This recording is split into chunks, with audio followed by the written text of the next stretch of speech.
My surprise, when they met, they hugged, she cried, and it was as if she had never had a father in her life. I was kind of sad about it, but I tried to understand the reaction. After all, he was her real father.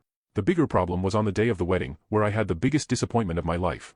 My wife had entered first since I had problems at work and had to make a quick call before, but when I tried to enter, I was stopped by the security guard right away. I said I was the bride's father, but he said that by her orders, he couldn't let me in, and he handed me a letter. I left the line, and when I read the letter, I simply couldn't believe it.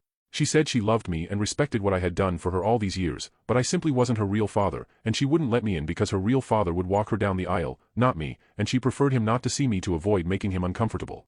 I started crying right away and asked for a taxi to go home because I was in no condition to drive. My wife started calling me, but I think when she saw my daughter being walked down the aisle by her biological father, my wife understood what had happened. After a few hours in bed, I decided to just accept what had happened. Not only will I remove my daughter from my inheritance, but I will also no longer pay for her wedding, college, car, etc. I know she will have difficulties because of this, and I know she won't like being out of my inheritance, but in my view, she chose the father she wants to have, and it wasn't me, and I will respect that. She will probably come desperate to talk to me when she finds out all this, but honestly, I don't want to see her for a long time after all this. You can now check if there's a part 2 by pressing share and more.